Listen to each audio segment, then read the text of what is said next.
Hello my lovely students, this is Mansi. Welcome back to the channel. So now we are going to start with crop production management. अभी हमने यहाँ पे 3 approaches देखी, जिसमें पहली थी हमारी क्रॉप वैरायटी इंप्रूवमेंट, जो क्रॉप की वैरायटी को कैसे कैसे इंप्रूव कर सकते हैं, क्या क्या कर सकते हैं, वो हम पहला टॉपिक डिस्कस कर चुके हैं.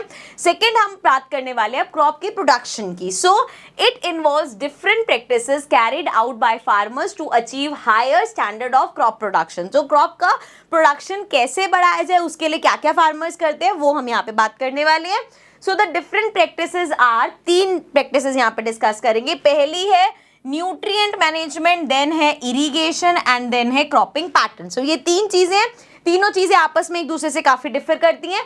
तो पहला स्टार्ट करने वाले, यहाँ पे कंफ्यूज मत होना क्योंकि ये तीनों हम अलग अलग वीडियो में लेने वाले हैं, लेकिन ये तीनों किसके पार्ट है? क्रॉप प्रोडक्शन मैनेजमेंट के. सो इस वीडियो में हम कवर करेंगे nutrient management. Let's start. So nutrient management क्या होता है? देखो, जैसे हमें न्यूट्रिएंट्स चाहिए, ऐसे क्रॉप्स को भी चाहिए ग्रो करने के लिए, ऑफ कोर्स, है ना. So like other organism, plant also requires some elements for their growth.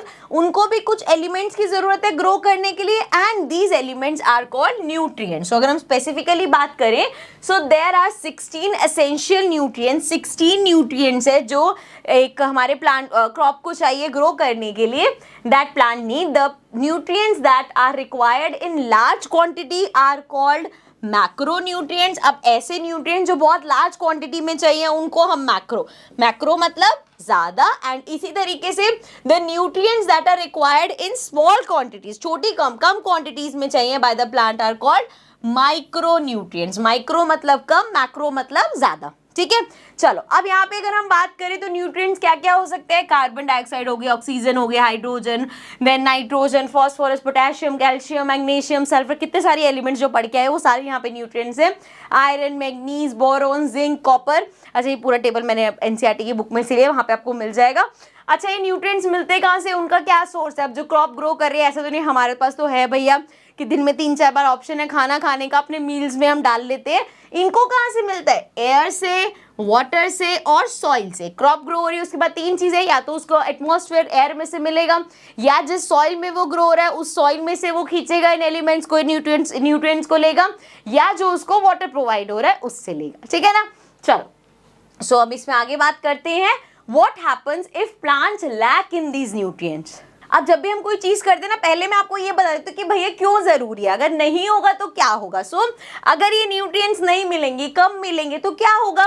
The yield में be affected as plants won't be able to reproduce. अब भैया प्लांट को जो न्यूट्रिएंट्स चाहिए उसको वो नहीं मिल रहे, तो आगे वो रिप्रोड्यूस नहीं कर पाएगा, इसीलिए हमारी यील्ड खराब होगी. And plant growth can be affected, plants can get diseases easily. और प्लांट अच्छे से ग्रो नहीं करेंगे, अच्छे से मैच्योर नहीं होंगे, उनको डिजीजेस लग जाएंगी. सो नुकसान किसका है? हमारा ही होगा.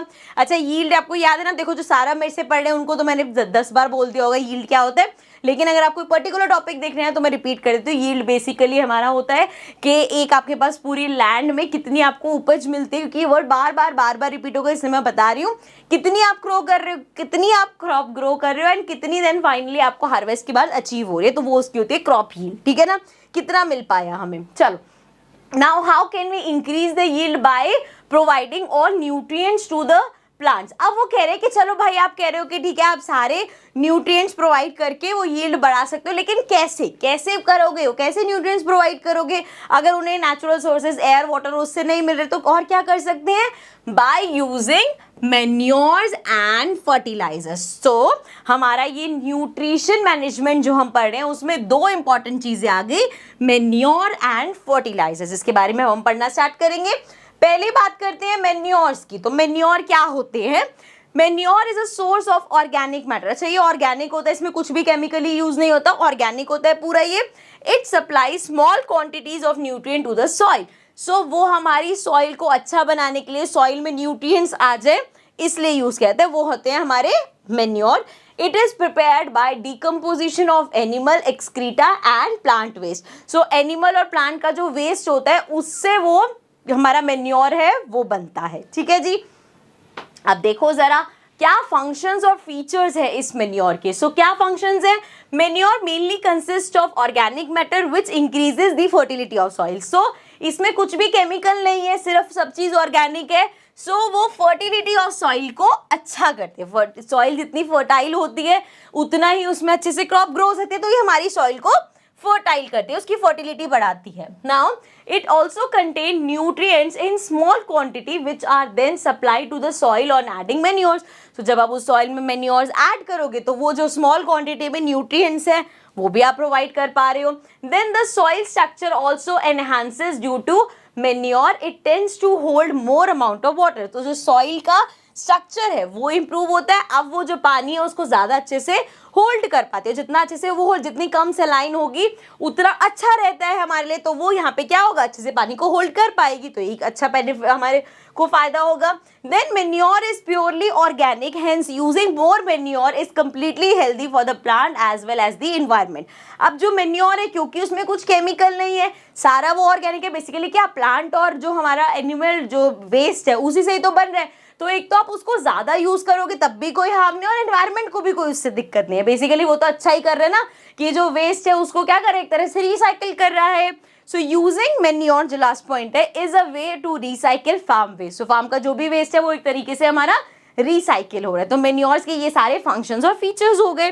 अब जी आगे बात करते हैं वेरियस फॉर्म्स ऑफ मैन्योर। अब मैन्योर की भी अलग अलग फॉर्म होते हैं, जिसमें सबसे पहला आता है हमारा कंपोस्ट। कंपोस्ट में क्या क्या आता है, manure prepared from waste material such as cow dung, sewage, vegetable waste and domestic waste, takes around 3 to 6 months to form. अच्छा यहाँ पे पहली बात करिए हमने कंपोस्ट की, इसमें आपने देखा होगा कुछ लोग जो बहुत ज़्यादा प्लांट्स वगैरह रखते हैं, जिनको बहुत ज़्यादा नॉलेज है प्लांट्स की, वो जो अपना जब डस्टबिन यूज़ करते हैं ना, पहली बात उन्होंने अलग कर रखे होते हैं कि जैसे अगर वेजिटेबल के पील्स डाल रहे हैं, फ्रूट्स के पील्स डाल रहे हैं, तो वो अलग होंगे, जो बिल्कुल रिसाइकिल नहीं हो सकता, जिसका कुछ नहीं हो सकता, वो अलग वेस्ट होगा।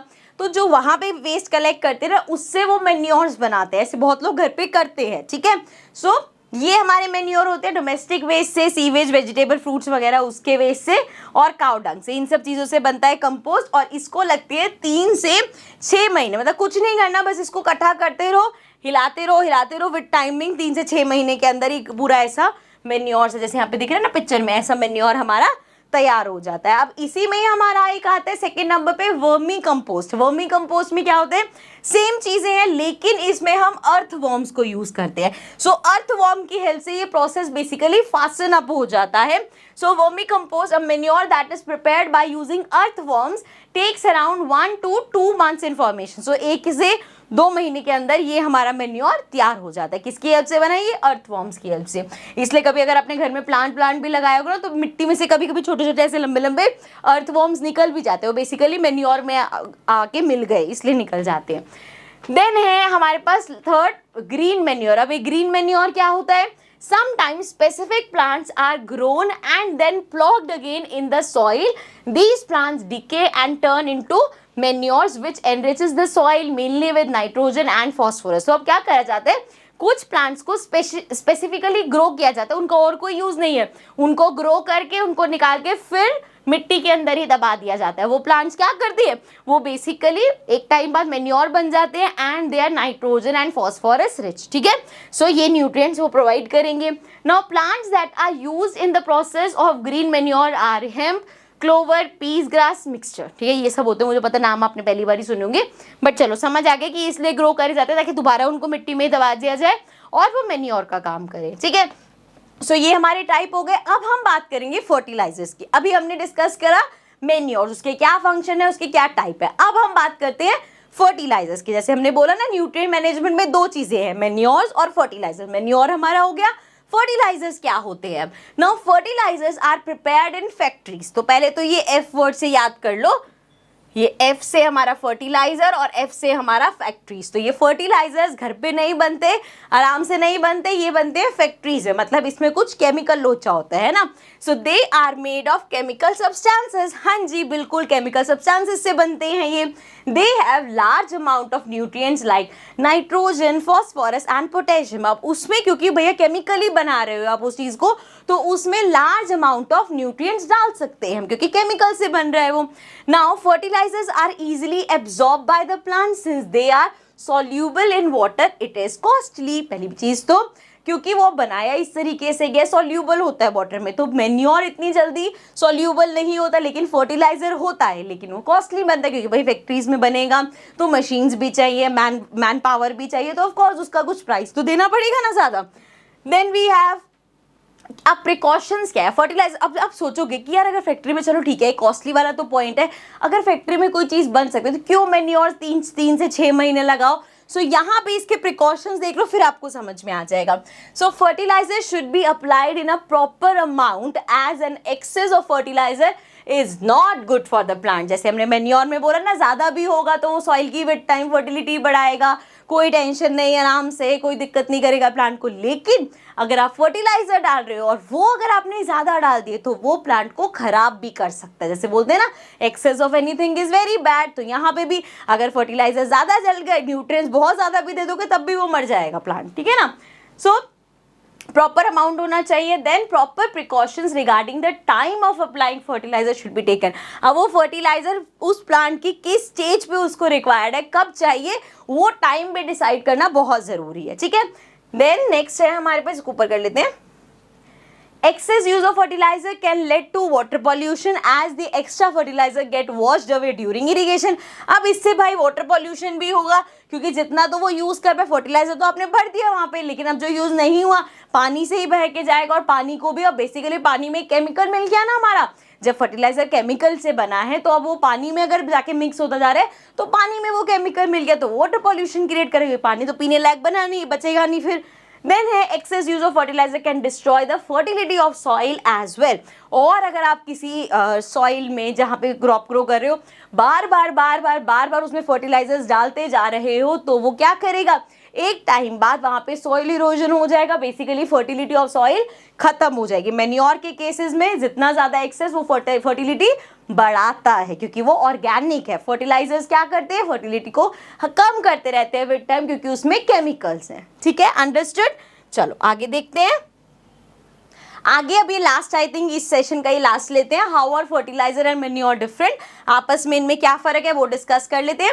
मैन्योर्स में सबसे पहले ऑर्गेनिक सब्सटेंस है, फर्टिलाइजर हमारे इनऑर्गेनिक है या हम बोल सकते हैं केमिकल सब्सटेंस है, ठीक है ना, फैक्ट्रीज में बनते हैं क्योंकि, अच्छा सेकंड पॉइंट था वैसे। सो ये ऑर्गेनिक है, ये इनऑर्गेनिक है। These are made up of natural substances, ये नेचुरल सब्सटेंसेस से बनते हैं जैसे कि decomposition of plant and animal waste, and ये बनते हैं हमारे केमिकल सब्सटेंस से। ऑल्सो मैन्योर्स में they have less amount of nutrients. अब देखो भैया नेचुरल चीज़ है, ऑर्गेनिक चीज़ है, उसमें आप ज़बरदस्ती तो नहीं न्यूट्रिएंट्स भर सकते, जितने उसमें होंगे उतने ही होंगे, तो उसका अमाउंट कम होता है। लेकिन अगर हम फर्टिलाइजर की बात करें क्योंकि वो फैक्ट्री में बनते हैं तो लार्ज अमाउंट ऑफ न्यूट्रिएंट्स उसमें हो सकते हैं। इसको ऊपर करते हैं। नेक्स्ट है these are cheap and are prepared in rural homes और फील्ड्स। तो फील्ड्स में बना सकते हो, घरों में लोग बनाते हैं, मैंने पहले ही बताया था आपको। रूरल एरिया में और ज़्यादा होता है, अर्बन में तो जो अब प्लांट्स की बहुत ज़्यादा केयर है तो वो अपना बना लेते हैं, अदरवाइज रूरल एरिया में घरों में ही बनता है ये या फील्ड्स में बनाए जाते हैं, and they are very cheap, सस्ते में मिल जाता है। अब अगर हम फर्टिलाइजर की बात करें तो they are costly and are prepared in factories. तो फैक्ट्रीज में बनता है और कॉस्टली होता है। देन बात करें तो manures are slowly absorb by the plant since they are insoluble. अब आपने उसको, जो प्लांट है वो धीरे धीरे ही एब्जॉर्ब, एक तो पहले उसमें न्यूट्रिएंट्स कम है और फिर वो और धीरे धीरे एब्जॉर्ब करेगा, तो इसीलिए मैन्योर्स इतने सक्सेसफुल नहीं है, तो हमें फर्टिलाइजर इंक्लूड वो तब लाने पड़े और फर्टिलाइजर्स खराब कर देते हैं, इसलिए उसको भी कम यूज़ करना पड़ता, तो दोनों का बैलेंस बना के चलना पड़ता है, ठीक है। तो ये स्लोली एब्जॉर्ब होते हैं and fertilizers are easily absorb by the plant since they are soluble in water. तो उनको बनाया है ऐसे के कि वो आराम से सॉल्यूबल होंगे वाटर में। Then long term usage of manure led to increment in the fertility of soil. अगर लॉन्ग टर्म तक कि कहीं पे मैन्योर यूज हो रहे हैं तो वो फर्टिलिटी को इंक्रीज करेंगे, एंड अगर long term usage of fertiliser होगा they can led to decrease in soil fertility. Soil की फर्टिलिटी को डिक्रीज कर देगा वो विद टाइम, ठीक है, क्लियर। सो एक छोटा सा टॉपिक ले लेते हैं यहाँ पे, इसकी बाय सेशन कंप्लीट कर देते हैं। What is organic farming. अभी ऑर्गेनिक फार्मिंग क्या होता है, a farming practice which involves no use of artificial chemicals, fertilisers and pesticides and completely rely upon organic matter is known as organic farming. अब organic farming क्या होता है, इसमें कोई फर्टिलाइजर्स यूज नहीं होते, कोई यहाँ पे केमिकल्स यूज नहीं होंगे, पेस्टिसाइड्स वगैरह वो कुछ यूज नहीं करते, ऑर्गेनिकली उस चीज को ग्रो करते हैं। कभी आपने अगर ऑनलाइन शॉपिंग करी होगी फ्रूट्स एंड वेजिटेबल्स की, तो अब आप देखोगे बिग बास्केट से स्पेशली अगर मैंने देखा है करते हुए शॉपिंग, वहां पे इवन जो आउटलेट्स भी होते हैं रिलायंस फ्रेश वगैरह, वहां पे भी दो जगह पे आपको दिखेंगे टमाटर पड़े हैं, एक पे लिखा होगा पोटैटोज इतना, एक पे लिखा होगा ऑर्गेनिक पोटैटोज इतना, और ऑर्गेनिक का रेट हमेशा ज्यादा होता है। ऑर्गेनिक मतलब वहां पे कोई फर्टिलाइजर वगैरह उसमें यूज नहीं किया, उसको ग्रो करते हो, उसका रेट थोड़ा सा ज्यादा ही होगा क्योंकि उसमें यील्ड कम हो जाएगा, फर्टिलाइजर्स भी यूज नहीं करे, कुछ भी ऐसा यूज नहीं करे, सो उसका क्रॉप यील्ड कम होता है, इसलिए उसका प्राइस ज्यादा होता है। ठीक है जी,